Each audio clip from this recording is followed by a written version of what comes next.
El ministro de Minería, César Navarro, bienvenido, un placer tenerlo, ministro. ¿Cómo está, Priscila? Buenas noches. Bueno, ha estado con muchísimo trabajo, me imagino que tiene que ver mucho con todo lo que está pasando con Comibol. Sí, Priscila, uno de los grandes retos, y es uno de los déficits que tenemos hoy en el Estado, es precisamente que no hemos cumplido el desafío histórico de la reorganización o la refundación de la Corporación Minera de Bolivia, porque nuestra Comibol histórica emerge de la Revolución del 52. Y esa Comibol histórica ha sido responsable de administrar lo que fueron las grandes empresas de la oligarquía minera que tuvimos en el país, pero paralelamente tuvo la responsabilidad de ampliar la actividad productiva y en lo posible entrar a la fase de la transformación para sacar minerales metálicos y no simplemente los minerales en su estado de concentración para ser exportados. Esa Corporación Minera de Bolivia que ha jugado un rol altamente importante en lo laboral, en lo social, pero principalmente en lo productivo y económico, porque ha sido el eje económico por donde ha girado la primera fase del capitalismo de Estado y el nacionalismo revolucionario en el 50, el 60 y el 70.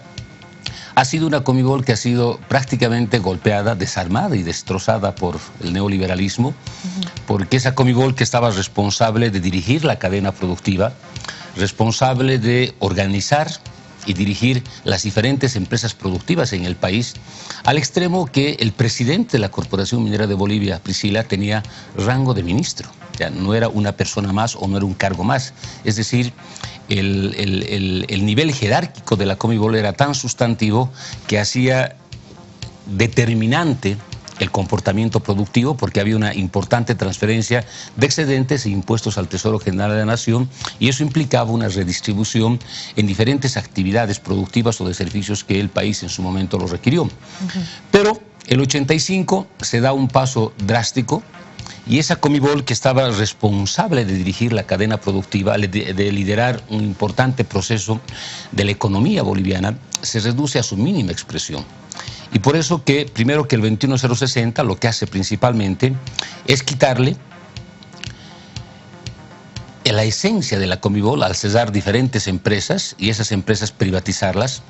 Y en muchos casos, muchas de esas áreas productivas que eran de la Comibol, en el transcurso del tiempo, se fueron entregando a las cooperativas mineras que explotan fundamentalmente minerales tradicionales como los complejos, plomo, plata, zinc, estaño, etc. Pero además, esa Comibol residual que emerge con el neoliberalismo y se consolida con la ley 1777 del 97, la ley de Sánchez de Lozada, se dedica únicamente, Priscila, a administrar los contratos de arrendamiento que firmaron con las diferentes cooperativas mineras. Ser un simple administrador. Un simple administrador los contratos. Por eso que la estructura de la Corporación Minera de Bolivia es una estructura que está basada fundamentalmente en la supervisión y la fiscalización de contratos.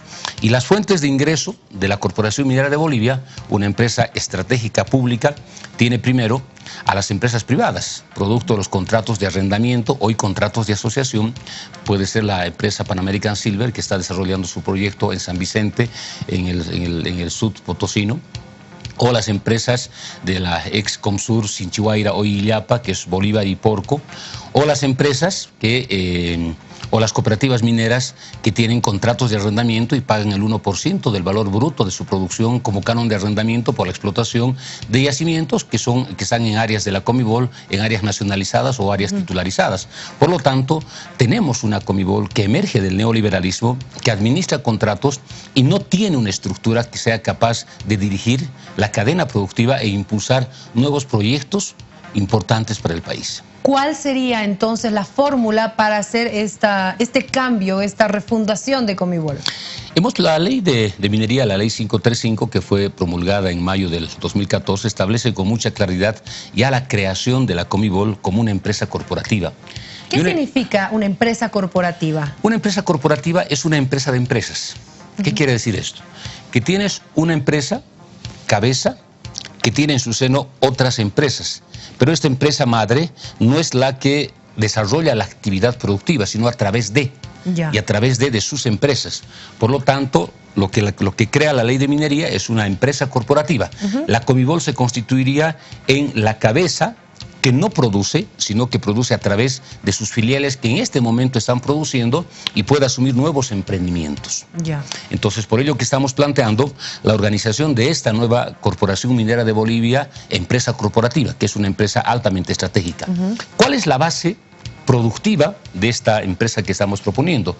Y es fundamentalmente las empresas que están desarrollando actividad productiva, como Huanuni, Colquiri, Coro Coro, Vinto, Carachipampa, y también parte de esta nueva empresa Comibol corporativa van a ser los proyectos que están en desarrollo, que aún no están generando excedente y que viven de la subvención que desarrolla la Corporación Minera de Bolivia.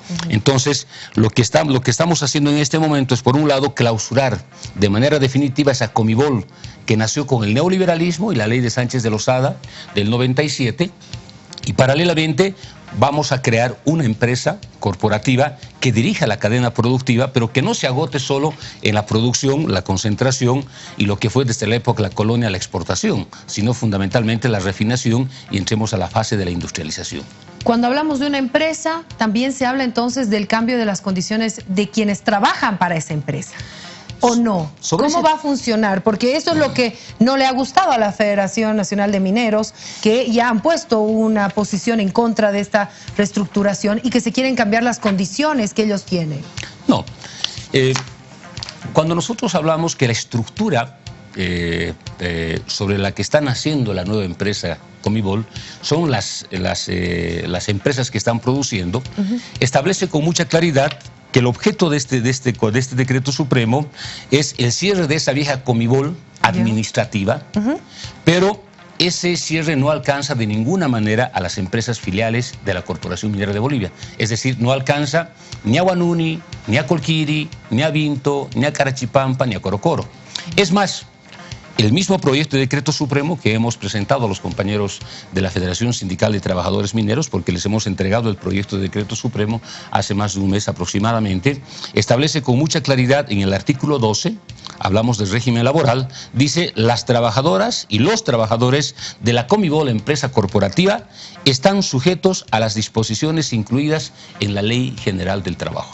Es decir, todos los trabajadores que en este momento están desarrollando sus actividades en las diferentes empresas, sean administrativos, sean de superficie, en los diferentes ingenios, o sean de interiores de producción, van a estar bajo el amparo de la Ley General del Trabajo. No como funcionario público. De ninguna manera. ¿Y por qué hay esa confusión entonces los dirigentes? Estamos estableciendo que se va a crear una entidad liquidadora de la Comibol. Porque la Comibol tiene muchos pasivos. Más que activos. Tiene activos, pero también tiene muchos pasivos, tiene procesos, porque no podemos refundar o organizar una nueva empresa cargándole también los problemas y las deudas.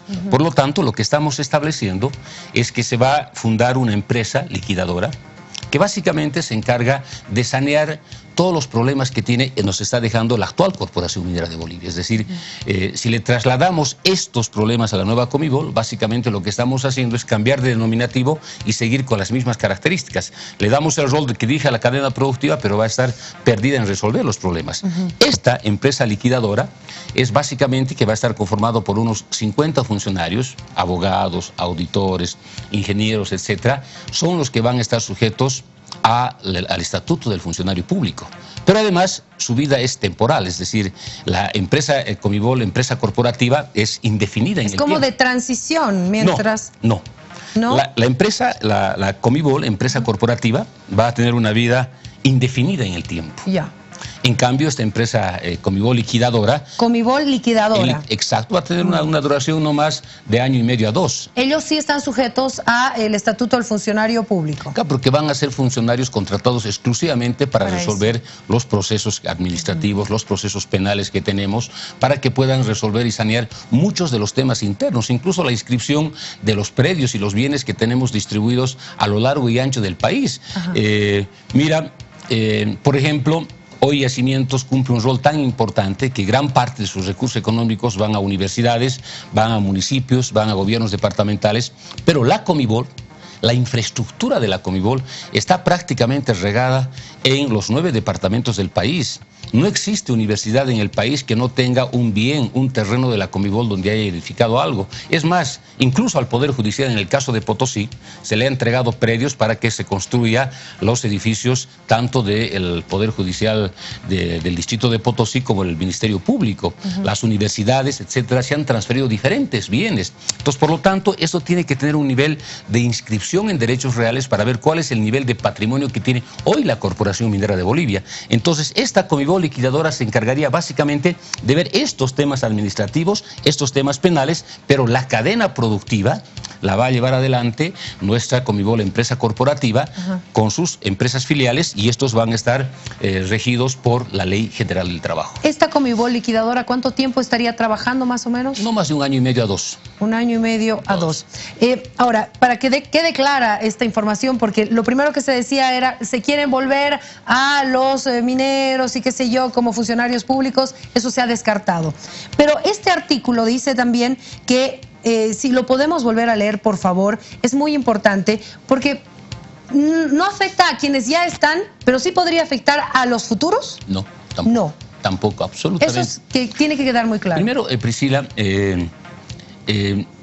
esta refundación de la Comibol, que jurídicamente es la reorganización de la Comibol, porque esa Comibol estratégica ha sido definida por la Ley de Minería, primero respeta los derechos laborales de los trabajadores, porque la clase obrera es parte constitutiva de la historia política, económica, moral de nuestro país. Exactamente.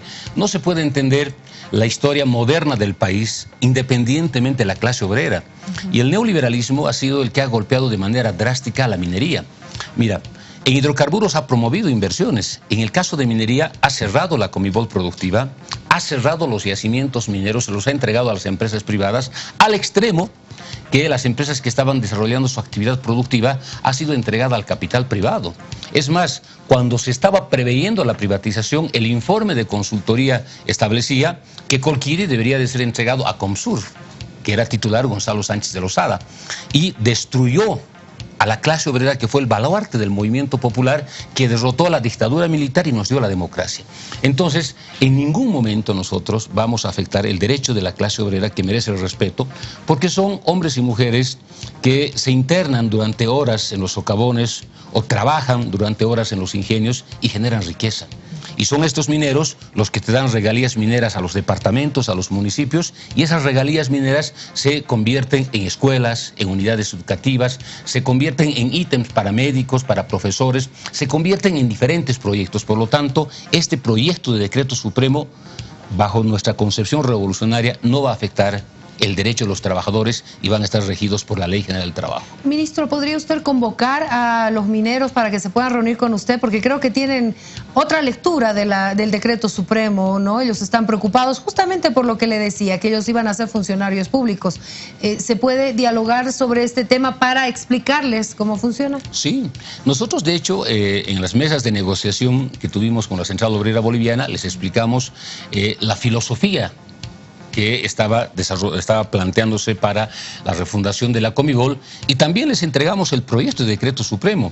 Durante 3 semanas suspendimos las reuniones a solicitud de la Federación de Mineros porque tenía otro tipo de actividades, y en la última reunión ellos expusieron y nos hicieron conocer que tenían observaciones vinculadas fundamentalmente al Estatuto del Funcionario Público. Les leímos este artículo, pero además les enviamos una nota el martes de esta semana a los compañeros de la Federación de Mineros, donde les hacemos conocer de manera taxativa que el objetivo de esta refundación es dirigir la cadena productiva, y en la parte final de la nota ratificamos que todos los trabajadores que actualmente están trabajando y los que van a ser contratados de acuerdo a las necesidades que requieran las diferentes empresas o las nuevas empresas que sean abiertas por la Comibol van a estar sujetas a la Ley General del Trabajo. Entonces, de ninguna manera nosotros podemos pensar que una clase obrera que genera riqueza, que es la vanguardia del movimiento popular, pueda ser violentada sus derechos, porque esta ley general del trabajo es una conquista social histórica y nuestros movimientos sociales, nuestro gobierno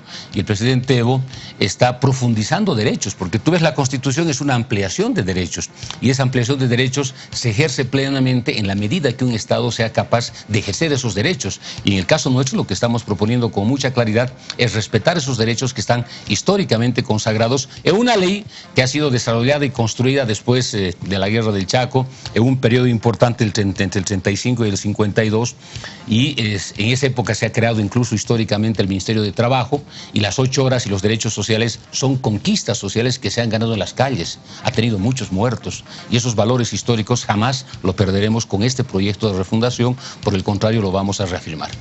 Ministro, yo quiero aprovechar su visita y hacía yo ya el adelanto. El otro día escuchábamos cómo anunciaba usted una comisión que iba a viajar hasta las faldas del Illimani, porque nuevamente hay denuncias de que se estaría explotando en este lugar. ¿Cuál es la noticia en torno a este tema? ¿Ya se tiene la comisión? ¿Cuándo se iría? Se ha conformado la comisión para que puedan hacer las verificaciones constantes y permanentes, para que podamos ver si evidentemente existe actividad productiva constante y permanente. Lo que se pudo verificar en varios lugares que a veces existe explotaciones esporádicas, temporales, sacan carga, salen a comercializar a ingenios que no están en las faldas del Illimani y desaparecen, es decir, no existe una explotación constante. Es más, nosotros ya hemos cerrado de manera definitiva, por ejemplo, las áreas que estaban titularizadas se han prácticamente anuladas. Se han revertido. Se han revertido, la de Comabol, que tenía cerca de 45 hectáreas, o de 15 hectáreas, perdón, han sido prácticamente revertidas a la titularía del Estado boliviano y no van a ser absolutamente entregadas a nadie. Entonces ya es una decisión que hemos tomado y no existen titulares que estén desarrollando actividad, y también se han hecho verificaciones e inspecciones para ver si existen ingenios que hacen la concentración de los minerales que se explotan. Entonces, por lo tanto, se está haciendo esa supervisión y tiene que ser un trabajo constante y permanente. En este tema lo que vamos a hacer, vamos a convocar también a gobiernos departamentales y municipales para que nos coadyuven en el control de la actividad productiva minera, porque tú recordarás, cuando existe baja cotización hay una demanda de las sociedades porque baja el presupuesto de las gobernaciones, ¿no? Pero cuando sube la cotización existe un incremento, pero eso implica también el control de la actividad productiva. Claro, tiene que ser un trabajo coordinado, ¿no?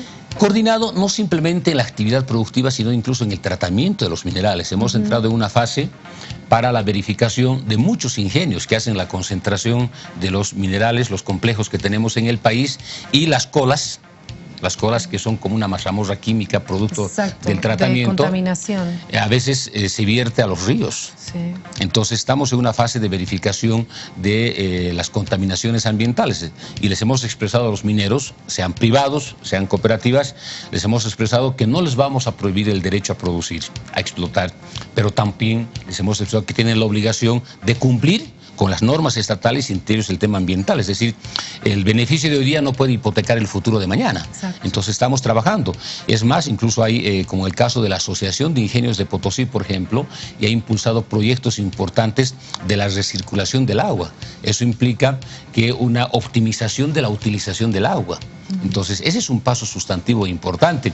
El ingenio que vamos a construir en la empresa minera de Colquiri para 2.000 toneladas tiene también ese proyecto de la recirculación del agua. Entonces, ya son proyectos que están viendo estos elementos. Antes tú podías ver la empresa minera, podías ver el ingenio y podías ver que salía realmente agua negra que contaminaba los ríos, y aún siguen contaminando. Entonces, esto va a llevar no años, décadas del saneamiento de este hecho. Entonces, es un elemento vital y fundamental que tenemos que tomar en cuenta. Pero además la minería se constituye como un impulsor de dinámicas económicas microlocales, Priscila. Puede haber inversión similar o mayor en hidrocarburos, en energía, en telecomunicaciones, etcétera, pero el impacto laboral, el impacto económico de la actividad productiva es diametralmente diferente, porque la actividad minera genera microeconomías. De hecho, la minería, por ejemplo, ha desarrollado civilizaciones territoriales vinculadas a la actividad productiva. El movimiento económico del lugar. Y cuando cierras la mina, automáticamente se han quedado campamentos prácticamente abandonados. Es decir, uno puede visitar diferentes centros mineros y visita de una visita y conoce historia abandonada y cerrada. Es decir, uno puede ver Pulacayo, por ejemplo, puedes conocer la casa de Aniceto Arce, de un presidente que sacó el ferrocarril, ¿no es cierto?, a puertos chilenos, pero no salió para que haya una comunicación, sino para que venda su mineral, y puedes ver una mansión donde hay muebles importados de Alemania, de Inglaterra. Tienes las casas que eran para la parte gerencial y tienes los campamentos mineros que era para la clase obrera. Entonces, hoy en día eso está rehabilitado, no rehabilitado, sino tiene su propia actividad porque pusimos en marcha actividades de la Comibol y están las cooperativas trabajando, pero es como un testigo mudo de lo que fue la grandeza de la minería, pero también un testigo mudo de lo que fue la condena del neoliberalismo, porque fueron matando formas organizativas de desarrollo urbano donde existía actividad minera con el neoliberalismo. Ministro, siempre es un gusto tenerlo acá y tratar estos temas que son tan importantes para nuestro país. Ha sido un placer. No, para mí es realmente un privilegio y un honor. Priscila, muchas gracias. Gracias, ministro.